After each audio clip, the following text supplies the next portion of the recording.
Ladies and gentlemen, nizere ko mumeze neza cyane amajyepfo amajyaruguru iburasirazuba ndetse n'iburengera bwaryo. Nk'uko nabibasezeranyije ndi kumwe n'icyamamare umuhanzi umeze neza cyane Mando. Ndagira ngo banze wibwira abanyarwanda neza cyane muri bwa buryo bwawe bwa gihanzi. Hey baby urambabaza ibyo ukora birankotoza kuki ukunda kwifotoza. It's your boy Mando. Yeah. It's your boy Mando. One honorary gentleman. And I like that.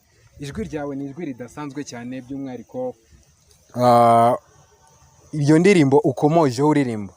Ni indirimbo imaze kurebwa n'abantu bagera ku 3,000 ku rubuga rwa YouTube. Ese mu rugendo rwa muzika urashaka kugera kuki by'umwihariko ugeranyije umuziki w'u Rwanda ndetse naho tugeze ubu ngubu urebye kera ndetse n'uyu mwanya urabona bihagaze bite? Umuntu bari guturuka ni kure kandi aho naho tuba turi kujya bari kure gusa nta gucika intege. Ahantu nshaka kujyaho kugera nshaka nyine gukora umuziki ukantunga akazi kandi si nibyo gusa na message yanjye ikagira ahantu iva ikagira naho igera ndumva ntari bikabisa. Wenda nago navuga ngo umuziki wawe ngo waragiye uradindira. Ese wenda ni kuki tutabona ukora uhozaho muri rusange? Wenda waduhereje sinabivamo iragenda ubu ngubu kwezi ni gushize amezi 2 ahari amezi 2 n'amezi menshi cyane. By'umwihariko ni ikibazo cyo ko utari gusora indirimbo uduhereza indirimbo nyinshi. Ni ikibazo cya financially se ni ikibazo cyuko nta mwanya, ni ikibazo ki muri rusange? Ariko uretse yuko wenda ntavuga yuko ntabaha n'imiziki kuko urumva ukwezi kumwe buri indirimbo zirahenda urabizi. Nimba indirimbo zihenda ukora umuziki ugawusora indirimbo nimba haciye mu kwezi kumwe cyangwa 2 ntago bara igihe kinini cya hatari ngo narengereye. Urabona ngiye kuba indi ndirimbo vuba igiye gusohoka yitwa Inkomezi. Ntago harenze iminsi mwingahe itagiye hanze tw'Inkomezi. Urumva yuko nyine ndi kugerageza gukora mu bushobozi buke mfite kuko nta mutera nkunga ndabona, ariko vuba ahangaha ibintu ngenda gerageza kubikora mu buryo bwanjye kugira ngo aho ngana mpategure neza wenda nta wamenya. Wenda Mando negeze mbona igitaramo wakoze ni igitaramo waririmbaga mu buryo buri hip hop cyangwa se bwa drill. Ese kuba warahinduye injyana waririmbagamo ukava muri drill ukajya muri R&B, ibi ni ibintu wasobanura gute usobanura abanyarwanda? Umuhanzi nyine bavuze umuhanzi ni uguhanga ikintu kitari kiriho. Umuhanzi nimba inspiration ifasha ari kuririmba hip hop uyu munsi nkaba nzi kuyandika nkumva ni byiza, nanirimba nkumva ni sawa. Kuba nayandika nkayiririmba nkayiperforminga mukabikunda nta kibazo. Kuba nahimba R&B nkayiririmba mukayikunda nabyo mba numva nta kibazo. Bahubwo byaranantunguye kubona njyewe nabasha gukora ikintu nkajya imbere nkarimba drill nkabona abantu barayamanitse. Nkajya kuririmba R&B na Afrobeat nabwo nkabona ni byiza. Nyine ubuhanzi nubwo nyine tungenda umuhanzi simpimba injyana imwe biterwa n'ikije nyine uwo munsi nicyo nkora kabisa. Ariko abanyarwanda ndatekereza barakubwiye ko ushoboye R&B kurusha drill.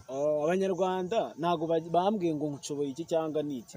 Iyo mbaririmbiye ikintu bakaba ari cyiza baragifana kuko nundi naririmbye drill baravuga ati urumva byari na stage. Ntago bigeze bavuga ngo ahubwo baravuze ati uyu munsi wadukomye nejo naza n'ibindi uyu munsi wadukomye. Bishatse kuvuga yuko aho najya hose pfa kwa nabahaye ibintu bifite karite nta kibazo barabikunda pe. Mando, mu rugendo rwa muzika ni urugendo rugari cyane. Ese ukivuka ukiri mutoya cyane ni igiki cyaguteye ukumva ko cyagusunikaga cyane ukumva ko ugomba kuririmba uko byagenda kose? Ikintu cyansunikaga mbere na mbere ni umwuka spirit yarindimo. Hari ukuntu nyine mbere na mbere hari vision umuntu abashaka kugeramo.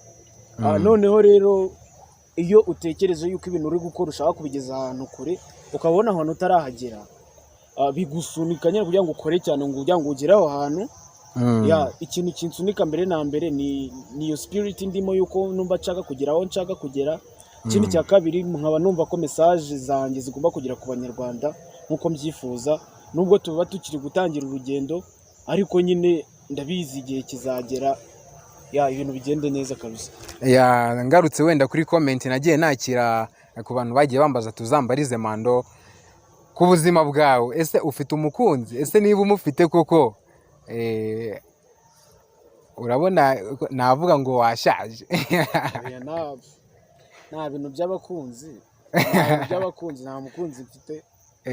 Uyu munsi ndi single, mfite umubesto, ariko si no kwanga umubesto, nyine ibintu byabo kuvuga ngo umukunzi, abakunzi turabafite benshi badukunda, bakunda ibikorwa byacu, ahubwo sinzi umukunzi ushatse kuvuga uwari, kuko abakunzi bo barahari benshi badukunda ibikorwa byacu, ariko ndumva abakunzi bo ntiwababura, abakunzi bo turabafite benshi cyane kabisa. Mando, ugiriwe amahirwe ukaba umuyobozi ushinzwe urubuga cyangwa se umuziki mu Rwanda no muri Afurika muri rusange, ni igiki wumva wahindura kitameze neza?